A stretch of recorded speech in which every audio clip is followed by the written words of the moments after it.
everyone in the family be her audience as she would sing Not true. and just totally entertain us as she talked about putting on her antiperspirant for the day.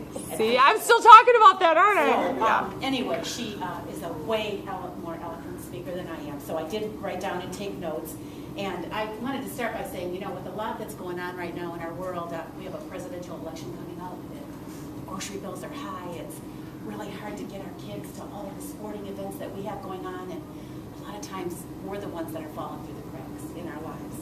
And I think the most important thing that I want you to take home with you today is that if you don't take care of you, there's nobody else that's going to do it for you. You're important, and it's important to take care of yourself.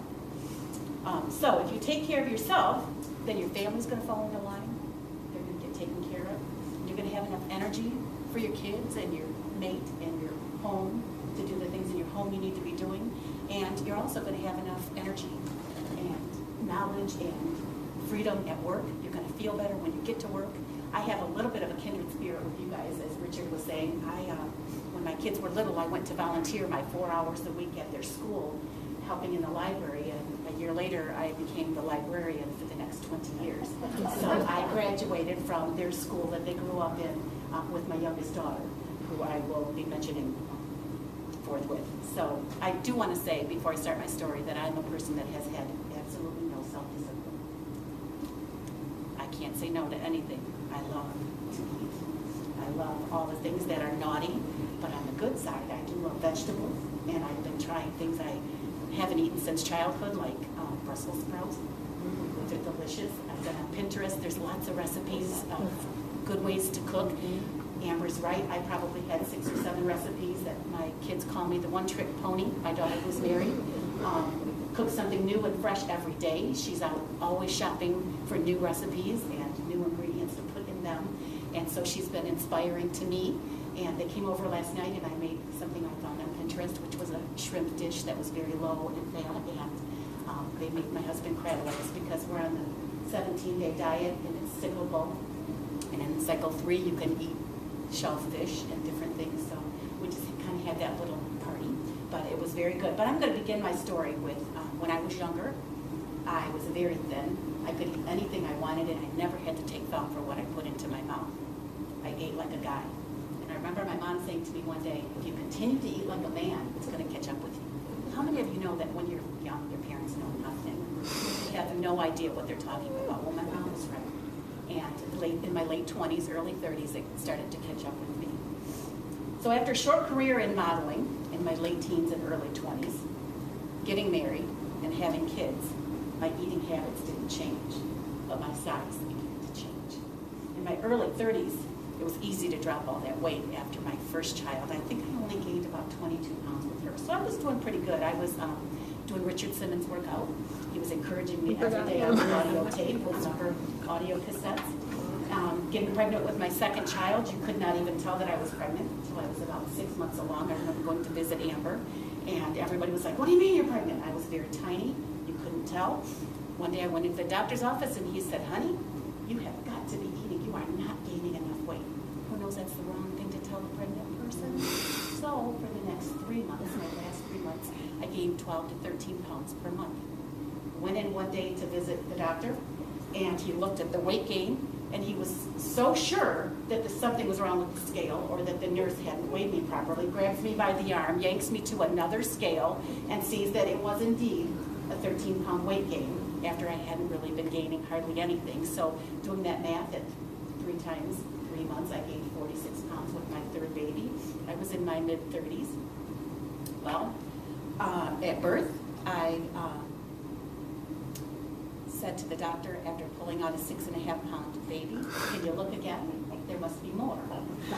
He thought that was hilarious, so he out loud said, yeah, she gained 50 pounds. Men, aren't they rude about women in their weight? They really have absolutely no idea. I was mortified and said out loud, it was only 46. But at that stage of my life, 3 kids somehow doubles 2. My oldest was going into 1st grade, and my youngest was 4, who was very energetic, but I, didn't really keep up with her, I guess, as well as I should. I was able to work off my weight, though, I'm sorry, I jumped ahead. With my second one, I did work off my weight, and I looked great after my second one. But when I was 35 years old, I got pregnant with number 3. I'm telling people today that I hadn't lost my baby weight yet. However, when I started this diet, I weighed about 60 pounds heavier than I was at birth weight when I went in to deliver her. And she's 21 years old now. I can't really put it off on her. It's not her, it's me. And it is harder with 3 kids, and it is harder with life today. It's hard, it's hard. Things get hectic. I'm a stay-at-home mom, or I was, except when I went to volunteer at the library, of which I became my job. I would even take my little girl and put her in a playpen in the library and take her to school with me. But I was way, way too busy to think of me. And if you don't think of you, nobody else is going to do that for you. You've got to take care of yourself. So I have to say, if I could do some things over again, one of the things I would never do is have white flour in my home. I bought white bread. My kids learned that that's all there was, and wheat bread was yucky. I would also have way more fresh fruits and vegetables. Sometimes it just seems like it's too expensive. It's coming into winter now. They don't taste as good and they cost more, but it's worth that sacrifice. It's worth that price. My girls had limited TV time, like Amber talked about. They always had to take time to play outside because I knew that was good for them and it was good exercise. But I guess maybe I should have gone outside and played too, and jumped and ran. But again, I wasn't taking care of myself. If you don't take the time and the effort, nobody else is going to do it. So I've been on a diet for 21 years. I've tried most of the things on all of those lists. And I'm embarrassed to say that I got to a point where it was embarrassing to walk into a room. I knew that my kids had to be a little bit embarrassed to introduce me to people, but you just keep going. You don't do that. Every time I'd lose a few pounds, how many of you know that you came back even more than you lost? Because you really haven't changed anything. So at 63 pounds heavier than I was at the birth of my 3rd daughter, I never thought I could lose the weight except to do one of those stomach bypass surgeries, gastric bypass, whatever. But I nearly lost my sister several years ago when she had that. They punctured a lung. She called me up in the middle of the night and said, "I can't breathe. Can you take me to the hospital?" They nicked it. They drew a lot of fluid out of it. She did recover. However, I am now passing her my clothes. She has gained back a lot of the weight that she had lost. And you know, we're tall in our family, so I used to tell my nieces, it's good to be tall because you can weigh a lot. And you really notice, but it does catch up with you and it's still not okay. It's not a good idea. Also, I don't know of a success story with those kinds of surgeries. I don't want to put it down. I don't know if any of you have done that, but I don't know of a success story out there that works for anybody. They either gain the weight back or they've gotten deathly ill, and some people have even lost their lives. So I wouldn't recommend it. I would never want to do it. But in the middle of all my weight gain, my oldest daughter got stuck in an eating disorder, anorexia. And here I am, big as a house, and my daughter decides she needs to starve herself. She weighed probably 160 pounds. She's 5'10". It's okay to weigh that. You know, there's nothing wrong with that. She saw herself as big. She was the tallest girl in her class. She wore a size 11 shoe in 5th grade and always thought of herself as an Amazon. So she decided to take something into her own hands. And I was a stay-at-home mom, so sitting down eating, you know, of course, some of the meals weren't probably the healthiest, but I sat down and ate dinner with my family every day, or ate out at wherever with my family every day. So you don't realize that right before your very eyes you have a child that was sinking into a hole that they are unable to climb out of. So at 126 pounds, in the summer between her senior year in high school and leaving for college, she was diagnosed with the disease. And of course, they don't see it, they don't believe it, they don't acknowledge it. So, whatever to you, Mom. Well, when she hit 98 pounds and they sent her home from college, it opened up her eyes. But I began to realize that my husband and I couldn't save our child, who was now 18 years old, so we had to put her in a clinic. When she got down to 98 pounds, I was fortunate. I have a daughter who loves God, and she agreed, if I still let her go away to school with that diagnosis, that she would sign papers saying that no matter what, I was allowed to see everything, talk to every doctor. Everybody could give me all of her information. So that was a huge blessing. So one of the things with that was that I was allowed to put her on the scale whenever I wanted, and our personal family doctor who had diagnosed her and walked closely with me in this. I was allowed to just go in any time of any day when I thought my daughter was restricting too much and throw her on the scale. So the day after Christmas in 2003, I put her on the scale, and she had gotten down to 98 pounds. She was on an airplane to go to the only, at that time, Christian eating disorder place in the country that we could find that had a bed that was open. My doctor wanted to take her immediately to the psych ward at the local hospital because it is a psychological disease. And so we loaded her up on an airplane and dropped her off in Arizona. She was there for 3 months, and when she returned home, that was even more difficult to get my weight under control. I had to make sure she was eating 6 meals a day. 3 meals, 3 snacks. It got really hard. And even to this day, she is completely recovered, but like she doesn't want to talk about it. Like when Amber came over and dropped off a book, she knew that there's just weight things you just really still don't talk about it because she knows she can't lose, and maybe in her mind she still gets jealous when other people can. I'm not really sure what goes on in the minds of people that are sick like that, but there's never an excuse still to let yourself go. But I used her as an excuse for a while. She's alive and well, and she's working with youth in her church and in a local school, and she's an incredible woman of God. So she really has come through it, and I'm so grateful. But in December of 2011, like Amber said, she came to my home and dropped a book on the table, and she really did walk away. Well, I picked it up, and it wasn't the first time that she had said to me, come on, I would like to walk beside you. I would like to start a journey with you. And, it's like, okay, she's so high energy. And so this time, I did read the first chapter of the book. She had rented it from a library. And I thought, okay, maybe I can for the millionth time take charge of my own eating disorder. But she told me she would not participate if she had to buy the book. However, I bought the book. She did it not for the first, remember that? No, I didn't. She copied pages for me for a while. Right. She would not participate if she had to buy the book, right? So she copied several pages for me, and then she began to, she typed out, and oh my goodness, that was so many words, but she typed out on the computer and emailed me a list of the foods that we were allowed to have. So I carried that little grocery list, and I have a sister who lives with me who, when she started the diet, she weighed 306 pounds. She's 5'9", and she has lost 50 pounds, but I went away a couple times this year, so she sort of strays if I'm not there, which it can't be that somebody else is doing it for you. It just really, really does not work.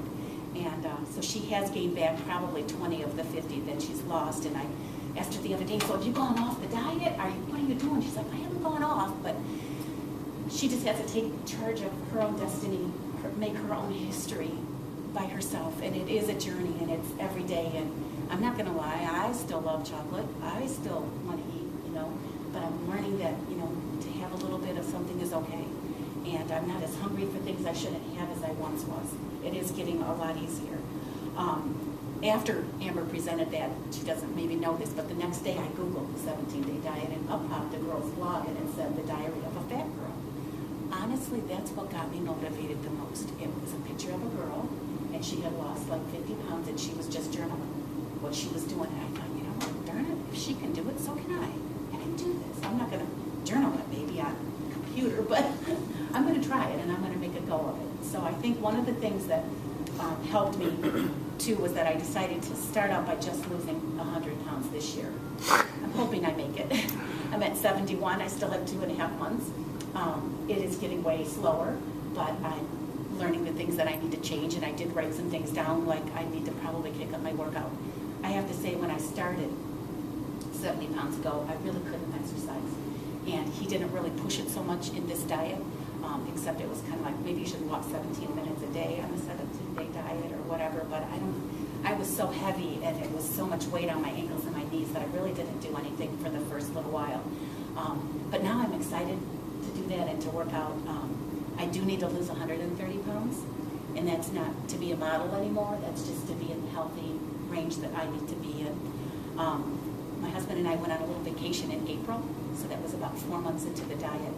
We're in the grocery store to shop for our condo, and I have a basket, and I tell him to get a basket, and it's like, okay, these are the things I can eat, and you can have these. And he finally looked at me and he said, this is really stupid.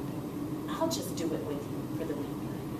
Well, and he doesn't really like vegetables, so it's really sort of hard, you know, when you don't want to eat the cleansing vegetables that you're supposed to eat. But we did it together for that week, and his weight loss now is 61 pounds. He started 4 months after me, and he's almost caught up.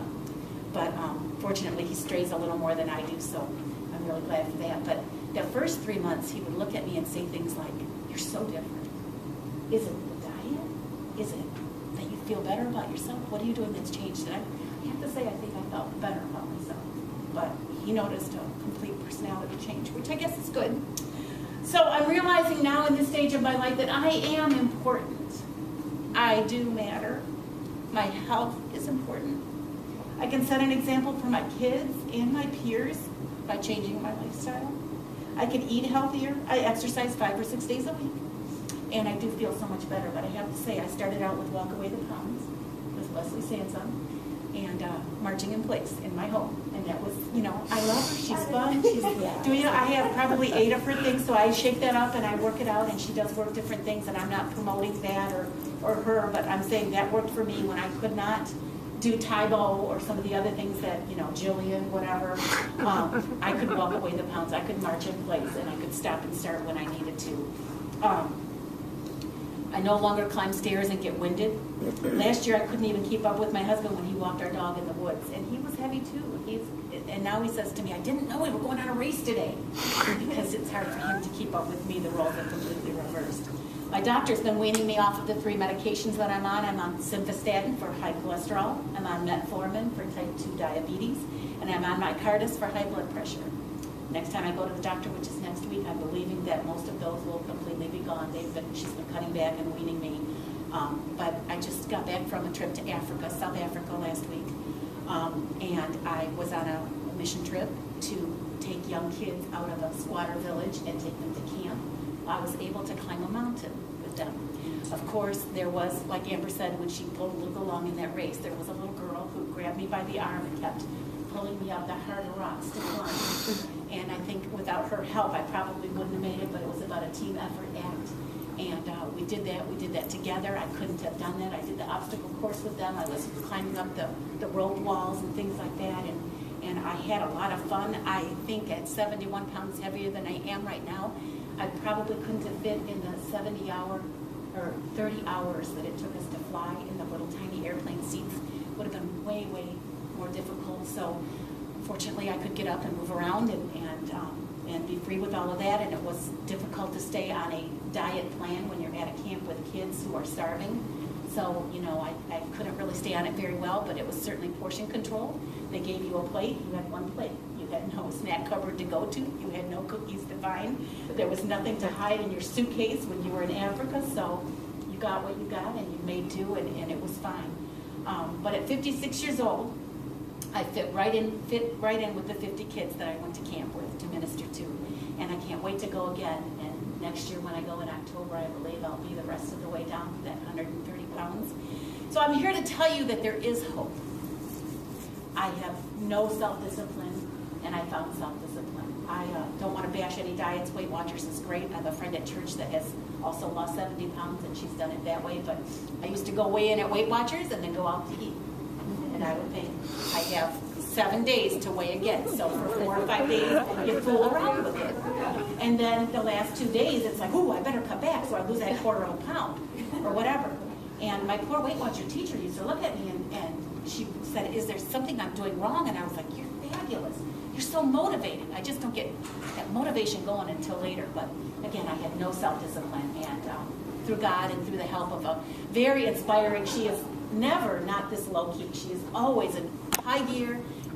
She helped me by calling me frequently throughout those first several months. How are you doing? Is it working? How's it going? Where are you at? How can I help you? Here's some recipes. Try Trader Joe's, which was, it's so much fun to go shopping there. There's so many more healthy choices. But through that inspiration, it has helped. But I have to say, I've had many people that come up to me, and of course they're like, "Where's the rest of you?" And comments like that, and "Wow, what have you done?" And I remember feeling like that with people that you watch melt away, and it's like, "Whoa, what have you done?" And so I would tell people, I'm on a 17-day diet. Go home and Google it. You can go to the store and buy the book. I'll share mine with you. And 6 of the 7 people have come back to me and said, oh, it just didn't work for me. It doesn't work for everybody. Now I say to people, you know what? It's not a magic pill. I've worked really hard. I've changed my life. I'm still on a journey, but I'm not stepping off the sidewalk. I'm making this my history and my future. So I hope that this is an encouragement to you guys. She had some pictures I do up. have some pictures. Want to see some pictures? Here, let's see. Oh, wait. Oh, here we go. That's Hawaii. Oh, wait. Yeah, this is the first one, right? This is my husband and I. That's Hawaii of 2010, August of 2010. So I hadn't gotten to my biggest. This is October of 2011 with my favorite author, Karin Kingsbury. And then this is my husband and I the week before I started the diet. We were at Disney. I don't look as huge there as I was. But that was us. That was the last picture taken before we started this journey. And she said to me, do you have a picture of you guys now that you've lost? And I don't. But we need to definitely work on that. But, thank you. Let's give her a hand. Yay! So, does anyone have any questions? I'm going to make sense of why this matters to kids too. Any questions that you want to ask before we move forward? All right, I'll let you think about it for a minute because you're still kind of maybe processing that. But I know for me to watch her go through that journey has been really exciting, and it's reminded me that we can never give up. Never give up, because you just don't know when all of a sudden you're going to make that difference. And I got to tell you, this is my little girl. She's finding JoJo. I don't know if anybody does Trader Joe's, but they have a little bird. It's like an event. That's what I love about Trader Joe's. The other thing too is it's cheap. Some of you may have the perspective that Trader Joe's is really expensive. Yeah, but it's not. It's very reasonable. The price is like, honestly, were you surprised? Very reasonable. Yes, I thought it would be off the chart. Very reasonable, and it's amazing to me just how there's so many good healthy choices. Like a box of cereal is probably $2.29. You're not going to get a granola of any sort at Kroger for anything like that. So you're going to find really, really better choices, I think, and more healthful choices. A jar of peanut butter is $2.29 as well, and those prices are really good. So I would encourage you to think about that. On your little books, because maybe you're interested in some of the things that we talked about. Karin and I were talking this morning about how, just like we said, it doesn't work for everybody. It is absolutely a journey. I want to tell you that I started this week, and I got on the scale because I knew it had been a difficult couple of weeks for me, and I realized that from my lowest, I was up 8 pounds my own self. And I went, oh, that's not good. It's not good. And thought about for a minute, though, how I have a different perspective on that now. Before, I would have gotten panicky. I would have starved myself a couple of days. I would have skipped those meals. I would have drank a lot of water. None of that is effective. None of that is long-term. But what I found along with my Aunt Karin is that I am very carbohydrate sensitive. And as a fitness trainer, I got to tell you what I found is a lot of women are very carbohydrate sensitive. And that is why we don't say it's a 17-day diet so much. We're not promoting that book. But just be aware of carbohydrates. They make a really big difference. And be particularly aware, for me, of white flour. I think that has made, I've talked to my family about being gluten-free for the last 5 years, and until people try it and you see that energy burst that you get, or that clarity of mind that all of a sudden you have, it's difficult to understand how being gluten-free can make such a difference, but it really does. I have here on your list a little quick detox, and this is really outlining the first cycle of the first 17 days of kind of what we do. This is what I've been doing for the last 4 days, and the last 5 days, or 6 days since Monday. And by the way, I've lost 4 pounds. That's pretty good. So I know I'm like right where I need to be, right around where I need to be. And it feels good to know that here on Saturday, I'm in a different place than I was on Monday. I've never starved myself. I didn't go to bed with my stomach growling one time. I ate a whole lot of carrots, pounds and pounds of them. But they are orange. Look at that. They are orange. I have orange mouth. I'm very orange. Yeah, I glow with orange. But see me in the shade. Who needs to tans, right? When you eat a lot of carrots. Tan. You know those tans because I eat a lot of carrots. But I got to tell you, when we were talking about this, I haven't been sick. I work with little kids. I have little kids, and I'm around little kids all the time. I'm usually sick all the time. We have not been sick since we've been eating so many more vegetables. So that is something to consider. Here's basically what you would do is start in the morning with a cup of hot water and fresh lemon to get your system kind of going. And then you would eat non-starchy vegetables. So you'd avoid like the beans and potatoes and those kinds of vegetables, and instead you do like the broccoli, carrots, those and cucumbers, all those kinds of things. There's a huge list of different nons, and you can Google that, non-starchy vegetables, okay? Before 2 p.m., you would do 2 low-sugar fruits. like you'd avoid banana or pineapple or watermelon because those are higher, and you do more like berries and apples and oranges and plums and peaches. Those are more low sugar fruits. And then a lean protein, you can have, I put as much as you like. I know he says liberal amounts, but I find that lean protein keeps me from being hungry. So turkey, I actually do the turkey bacon, which I really enjoy. And the lean cuts of turkey and chicken and fish. You know Americans do not eat fish, right? Not enough. That's good. We don't eat enough fish. It's really, truly, do you know how much fish you should be eating a week? I don't know, but You should probably, yeah, I know, you should be eating fish twice a week. And your kids should be eating fish twice a week. Our kids should be eating fish, and they're not eating fish at all. So that's something to consider. Eggs, you can eat lots of eggs. We do lots of egg whites. I boil eggs all the time. My kids love them, boiled eggs. We dump the yolk out, so eggs are a good thing, or omelets. And then green tea. So you are supposed to do 2 cups of green tea. So this is my quick detox. So that's, especially for women who are 40 or older, this is huge because it's so difficult to start losing weight when you start hitting that, premenopausal or menopausal state. And then you have lots of recipes here from me. And these are things that my family will eat. Stuffed portobello mushrooms, which I think is a great one. The protein bars are gluten-free. They are not carbohydrate-free, but I'm going to actually share those with you in just a little bit because I have a video that I made of me making the protein bars with my kids. So I think you're going to love that. And really, I found that they're very healthful, and a lot of people really love the protein bars. I've got some of my habits for great nutrition, but I do have, let's look at some more. I have low-carb, high-protein snacks for kids. How many people know that kids are struggling with obesity? Oh, yes. And we're going to look at a map in just a second, but low-fat cheese sticks, kefir. Has anyone tried kefir before?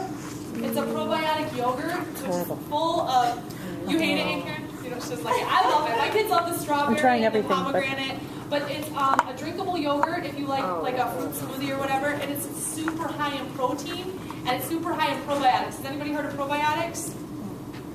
Okay, a little bit about probiotics are something like you take an antibiotic when you're sick. A probiotic promotes your healthy immune system. Some of the yogurt companies have gotten smart and started to advertise those. So probiotic, especially for you guys who are around little ones, it's really important for the winter because it will really, really improve your health.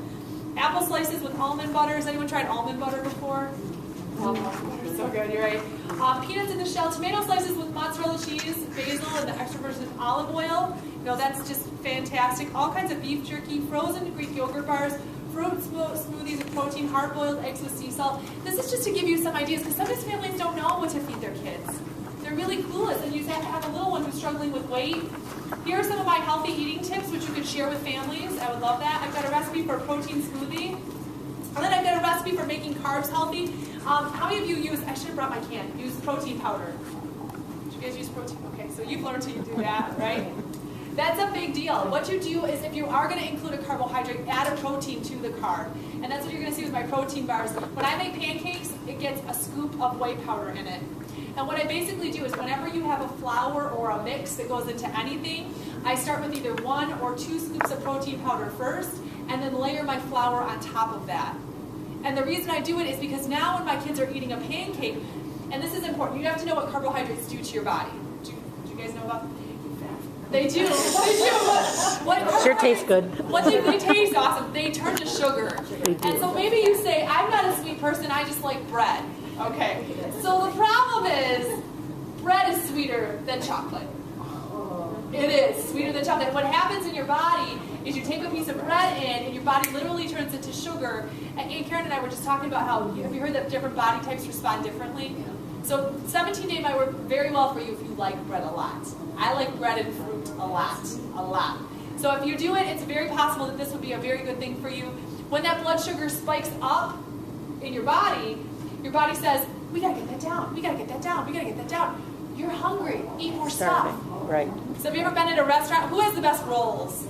You know you're a bread person if you like, which Texas Roadhouse. Texas, oh yeah. And then Red Lobster, oh. Logan's, with that butter, like that garlicky butter, oh, so good.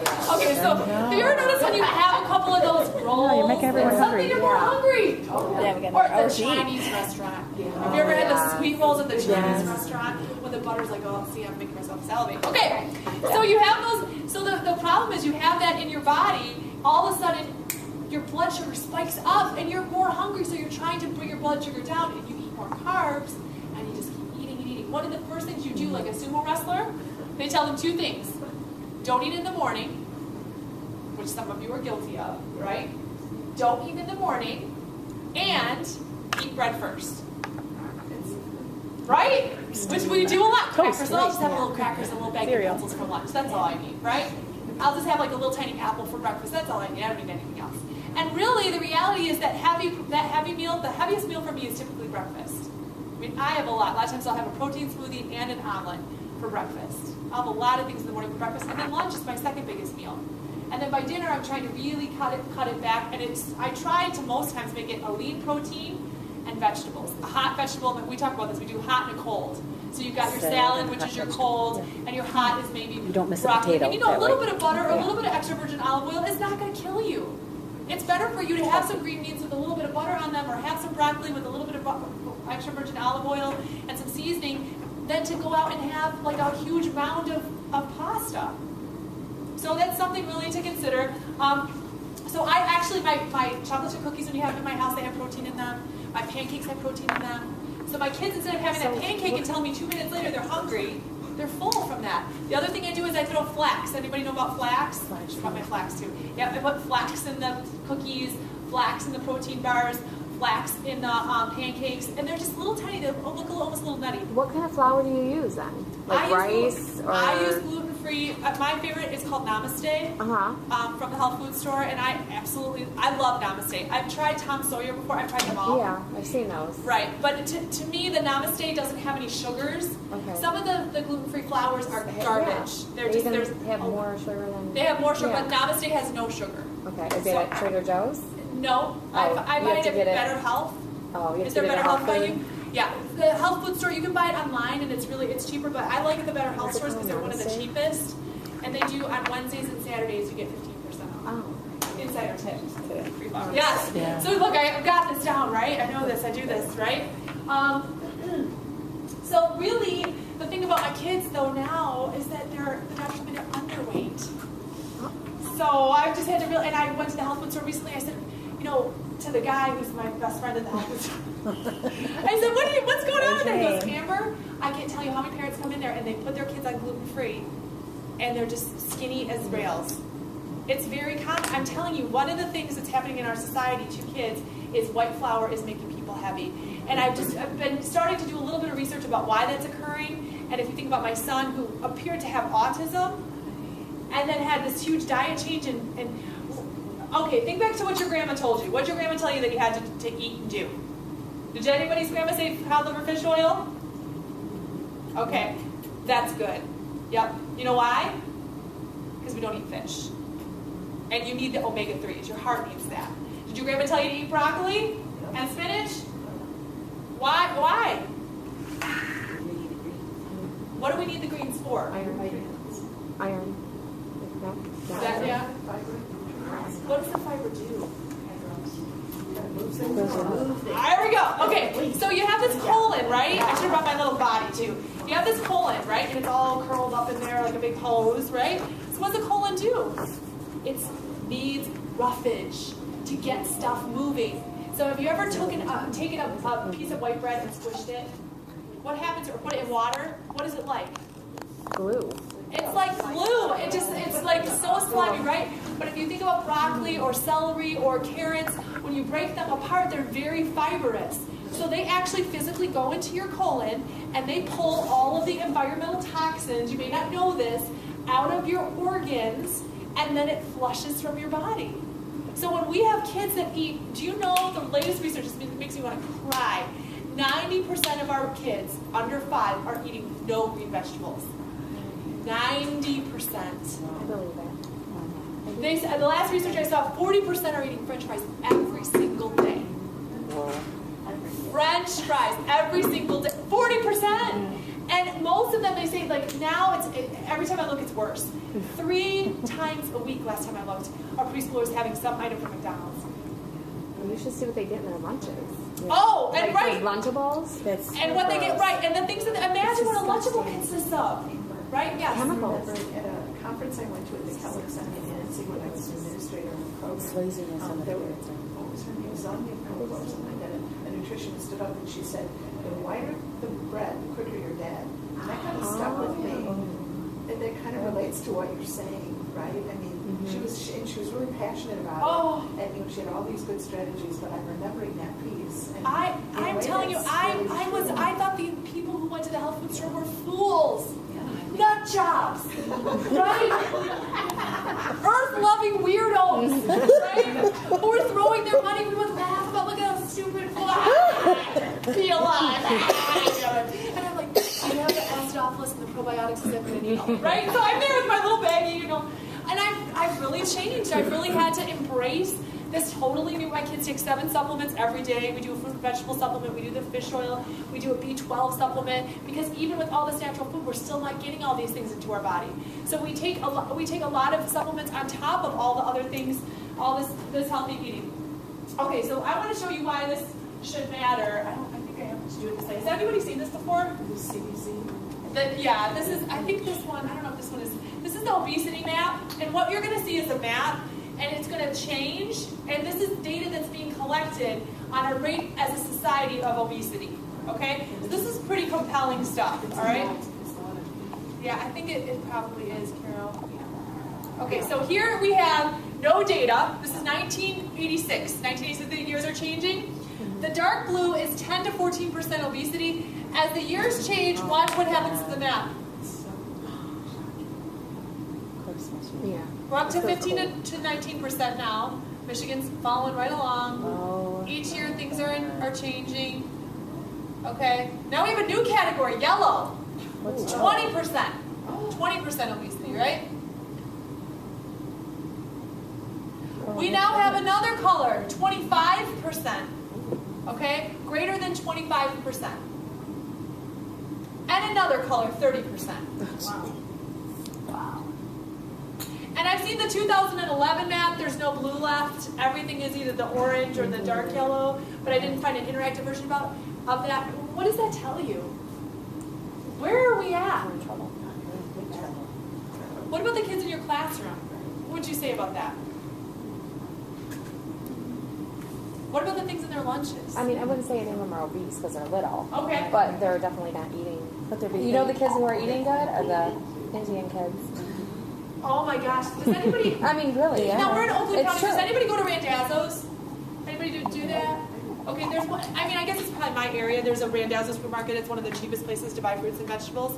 And I'm always there. Everyone else is of a different ethnicity. That's true. And the Chinese. The Chinese are there. The Indians are there. I mean, everybody else is there. And Hispanic people and me.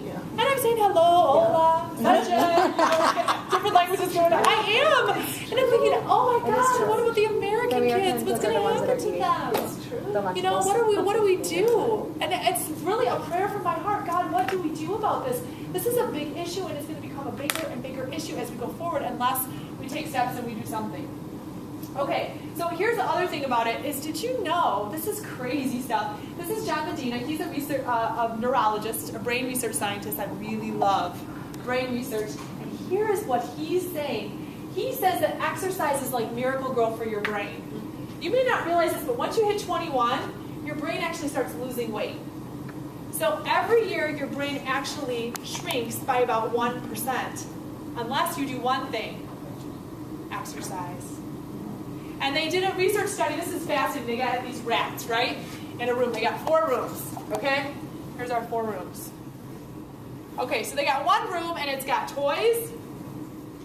I mean, they've got like all different kinds of stuff for rats to play with, little balls, and their little beds are plastic igloos that are colored, and little tiny electronic flat screens, and all kinds of cool stuff, right? And they get enriched food. So they get nuts and cheese, and they actually get flavored waters, right? All different kinds of colors. And the other room, they've got rats, they've got toys, they've got enriched food, the same thing, right? And in this room, enriched food, they add a running wheel, okay? So they add a running wheel. You know what those are, right? How the rats have the little things, they go around like a little treadmill. They have another room where they have just, all they have is kibble and water. Nothing else, no enrichment. And then they have another room where they have the kibble and the water and a running wheel. What makes a difference for the rat's intelligence in tests? You know where I'm going with this, right? Right. These rats and these rats score the same. Enrichment makes no difference. These rats and these rats score the same. It is the running wheel that makes the difference. In a study of 64-year-olds that they did for a year, they had them go out and they had them just walk. Just walk. So you don't have to do like the Taibo or the up and down. You don't have to do all that. They walked, right? For an hour a day and stretched. Woo! That's it. Walking and stretching. After 1 year, they actually went in and they looked at their brains and were able to draw some measurements, and they found that they had actually gained weight in their hippocampus. So it relatively erased the effects of 2 years of aging. They said their brains looked like they were 62 instead of 64. That's powerful stuff, right? And what does that tell us? That tells us that we have an opportunity with exercise to make a difference. Okay. So, go back past this. How do we raise healthy families? This is actually in my kitchen, and this is my recipe board, so that you know that you can do it too. Because like I said, I'm working, I'm going to school, I have 3 kids, and we plan out the menu. So on Monday we had grilled chicken with green beans. On Tuesday, what do we have on Tuesday? Oh, we had pot roast. My husband made venison roast. Actually, I love venison, and that is actually allowed because it's such a lean protein on the 17-day diet. On Wednesday, there was chicken noodle soup. Thursday, we had lasagna. I had something a little different that day. And then on Friday, or yesterday, no, we changed this one. We ended up having, salads. We actually had salads from Little Caesars last night with some of the grilled chicken that was left over. No pizza, just a salad. And tonight, what are we having? Oh, tuna steaks. We gotta pull those out. Okay, so my point is, do I put some thought into this? Do I put some effort into this? I'm just going to show you the very first part of my video that you can now see, and then I'm going to let you guys share some. Find the recipe for gluten-free protein bars on your list.